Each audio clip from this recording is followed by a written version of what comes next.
Welcome my artistic friends and visitors to Monet Cafe. I'm bringing you a lesson today that I've wanted to do for a while on how we can make energy in our paintings and create movement in our art.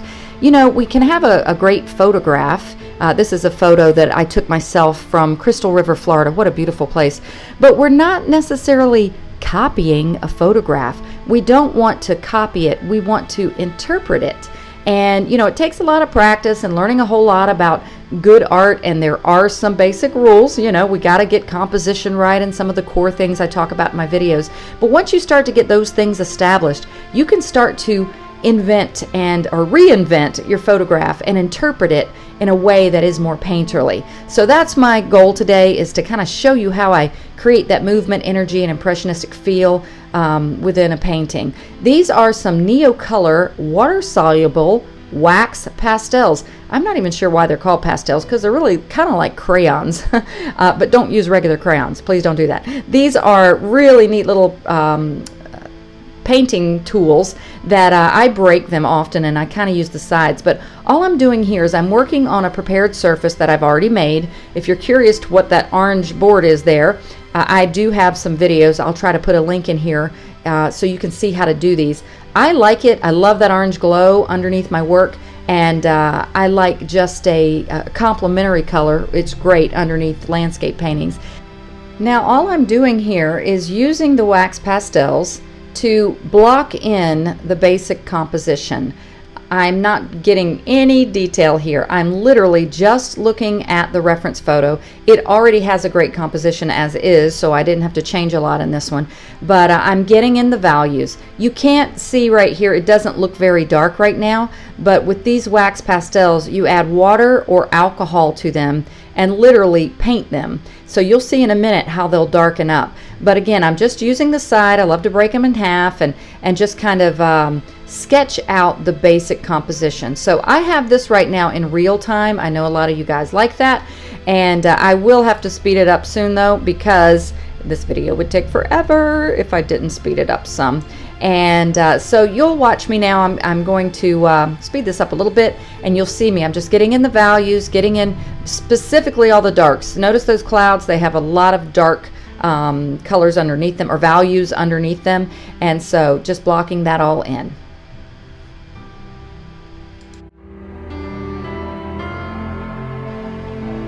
Now I've just sped this up 2 times its speed, and I wanted to mention that sometimes, you know, I might have people watching my videos and think, I don't have that product, I need that orange board, I need those wax pastels. But no, you don't. These concepts work the same with different tools that you have, or whatever mediums you might have. You might just have a regular piece of sanded paper. You can practice this stuff with regular drawing paper. The same things about value and a lot of the things I'm going to talk about work the same across different materials that you might have. So don't get frustrated. Don't feel like you have to go out and buy all these things that I'm showing you. You might have new pastels, hard pastels. You could use those with this. You could do it on watercolor paper. I have some videos where I talk about how you can make your own pastel surfaces on watercolor paper. So use what you have, but mostly just practice and have fun. Don't get too serious about everything. Get serious enough to care, but don't get so serious that you beat yourself up if something doesn't come out just right. Like I said in my last video, it takes a lot of paintings before you really feel like, wow, I'm an artist. So, but you can have a gift, a natural given gift, and usually I find people, if they have a gift, it's usually because they love it. They love art, but the rules can be learned. You just don't know them all yet. So you can learn them if you have a passionate spirit about learning these things, and you just really love it and want to do it. So, so use whatever tools you have, and keep practicing, and just enjoy and love this journey that we're on, because it's fun. And the great thing is we can do it together. Now, what you just saw there was rubbing alcohol. I use it. I'd use it instead of water. You can use water too, because it dries faster. I've just got a really cheap, very kind of coarse, bristly brush here. Again, this doesn't come out as bright as it would. I typically use this on a white or a lighter surface.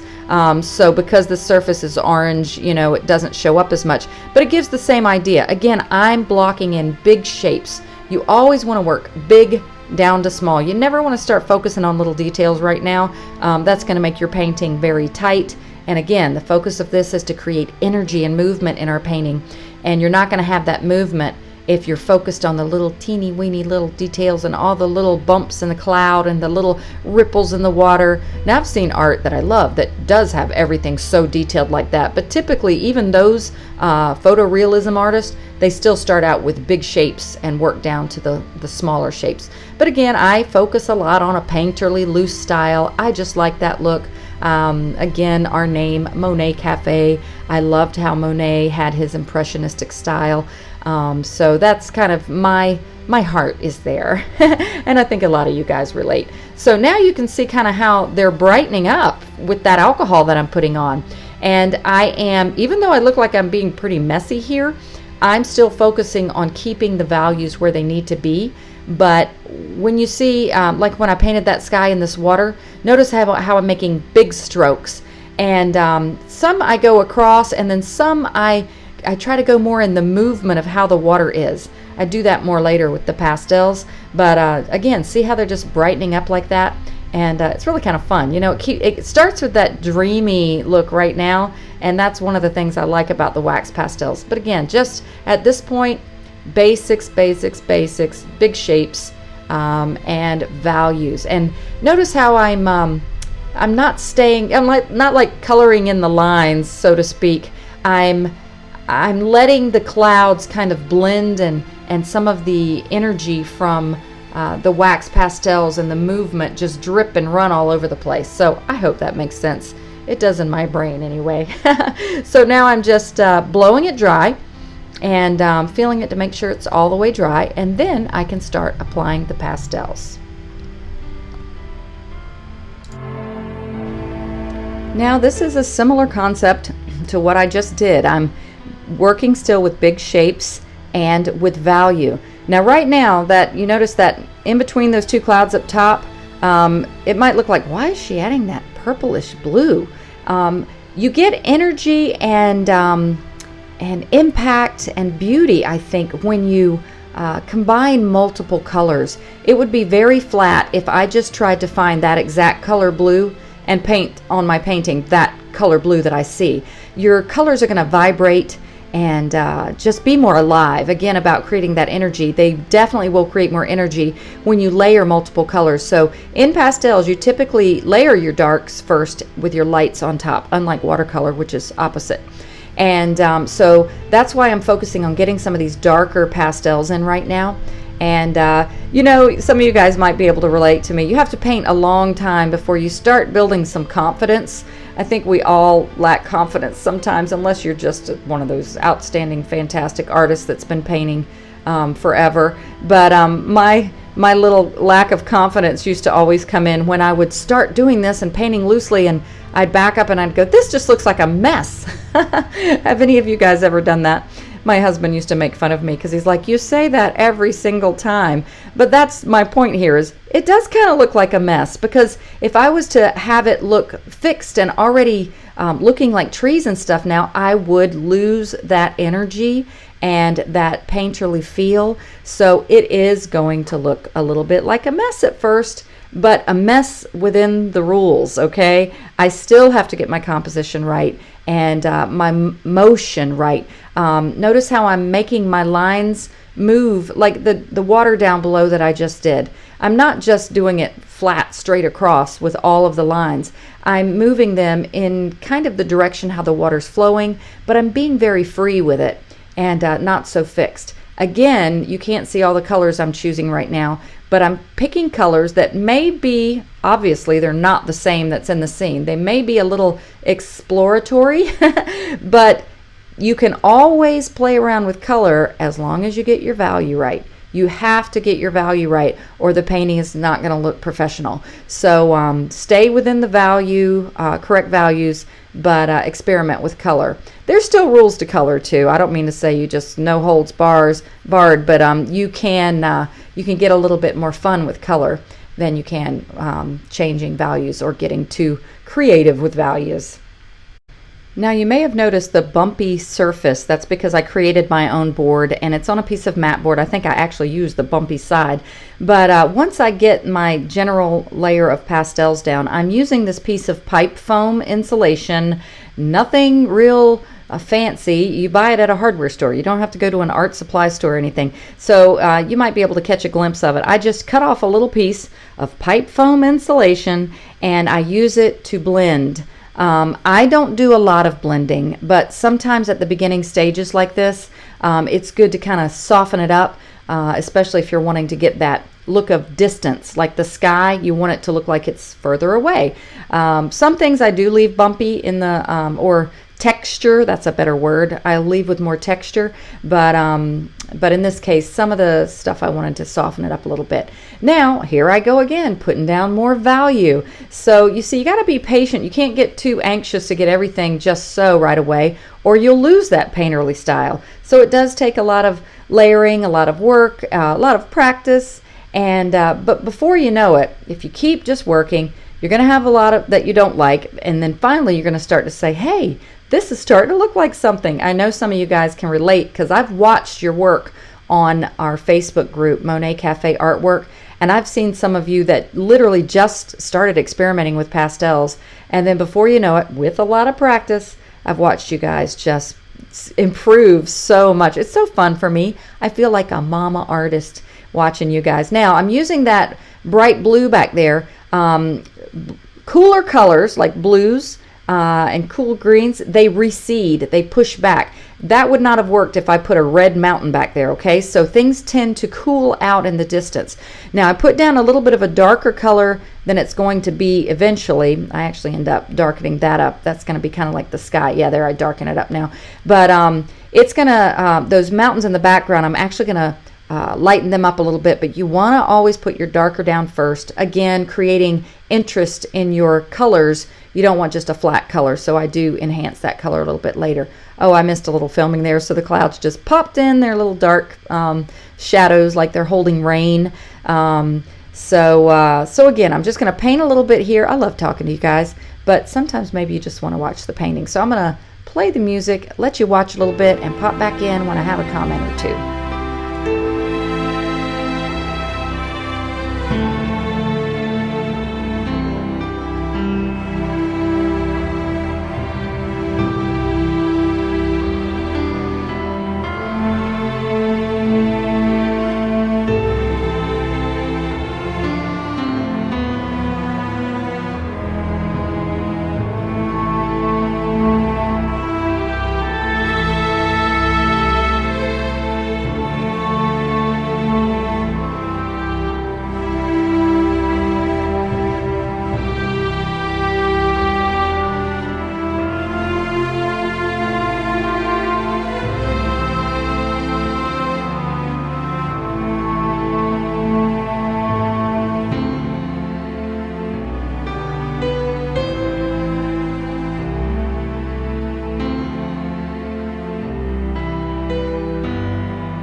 I wanted to comment right here that some people might think this is an unusual color for the sky, but notice that really pale neutral green that I used. See how that created energy in the painting and interest? And again, as long as the value's right, it looked like that was the right value for those distant clouds. You see those clouds that are real far away in between, like in the middle of those trees. If you look back, there's kind of some softer clouds, not the ones that are formed so precisely. But anyway, that was a value that seemed to work. And a lot of times I like to share or repeat the same colors throughout my painting. It brings a harmony to it. So I use some of that pale neutral green in the clouds as well as the clouds in the foreground as well as the background. Now I'm focusing on value with these clouds. Notice, you might not can notice, but I haven't used white, and I don't use white in this. I do use some lighter blues and I think some lighter pinks. But value is dependent on what it is next to. In other words, that white is going to look white if it's next to something dark. So that's kind of like a little illusion that you're creating. So, but I'm making sure that some of my distant clouds they're not going to have that same bold punch of white. Colors and values decrease in the background, okay, and they cool out in the background. So these are all little things that you just learn the more you do, and it's kind of fun because I have one of my videos where I think I call it the magic tricks of art, and it really is. It's just a lot of rules you follow, and once you learn the rules and you practice, you can make them work in your favor to create beautiful paintings. So again, I'm getting a little bit fun with color here, but actually now that color there actually is kind of local to the scene. Notice that the green that I'm adding there is very similar to the green that is on those marshy grasses, okay? I'm using the more neutral ones out to the sides and those warmer, lighter value greens more in the foreground grasses. I'm kind of creating an illusion there. These little punches of that reddish, orangey reddish color is just going to give interest, again, make a little bit more energy to your painting than if you just try to emulate or reproduce the colors that are actually there. I talked in one of my last videos too about training your eyes to see subtle colors. I sort of zone out when I'm painting. Some of you might be able to understand if you've been painting a while. I just start almost just like reacting and squinting a lot and just looking at the colors, and then before you know it, it becomes just involuntary, really, you know. And I'm looking forward to getting even better. I know on this channel I come off as the teacher and everything, which I love to focus on teaching the beginner, but I am always still the student myself. I'm always critiquing my work.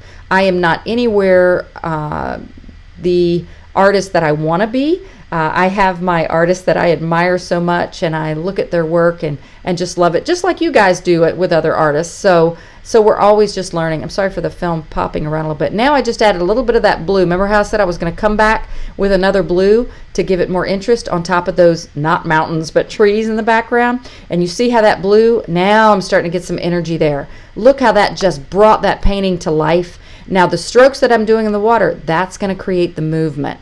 Again, I almost feel like it's a dance as much as a painting. And I love when I have limited amount of time to work on a painting. I don't always love that, but sometimes I do because it forces me to keep it loose and keep the energy in it. And that's what happened in this case. I only had an hour or two before I had to be somewhere, and I was like, I'm just going to put something up on the board and start working on it. My light keeps changing in my studio. If you notice, the painting looks dull and then it looks bright. But anyway, so now it's starting to take some shape. Okay, we're starting to see that shoreline, and it's starting to come into view. The clouds still, they're going to get more smoothing. Not so chunky. Actually, I do kind of keep it a little bit chunky because I liked it in this case. But the more pastels I put on it. Again, I say a lot that I don't like to blend with my fingers, or a lot with at the end of a painting with that pipe foam insulation. But I actually will use a harder pastel. I'm doing it right now.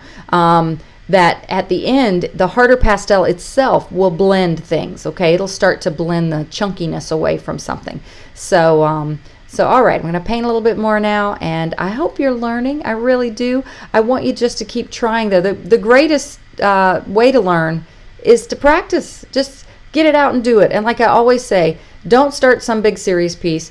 Get you something small. Get a small piece of paper. Find you a little, maybe a marshy scene or something, and just play around with it, even if you just do a sketch. So we're always learning and growing.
Now this is getting to the point to where I'm being purposeful and trying to finish things up but not overwork it. There's a point where sometimes we can get so nitpicky with something we end up just overworking it, and we later go, oh man, I wish I'd have stopped back 10 minutes ago or whatever. But I am still getting a little creative with color. You see I'm adding some pinks under those clouds. I do soften that up later, but I hope you understand the point of this lesson about creating energy and movement. If you notice, if you look at the reference image on the right, which is a lovely place, oh my goodness, an artist could recreate that just with the exact local color that you see there.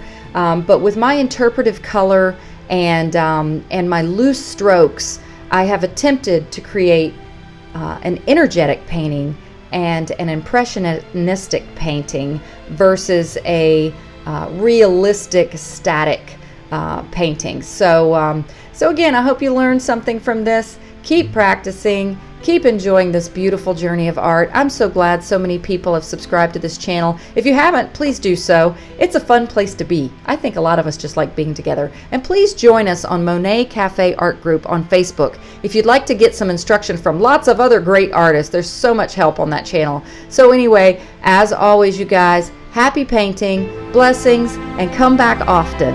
Bye.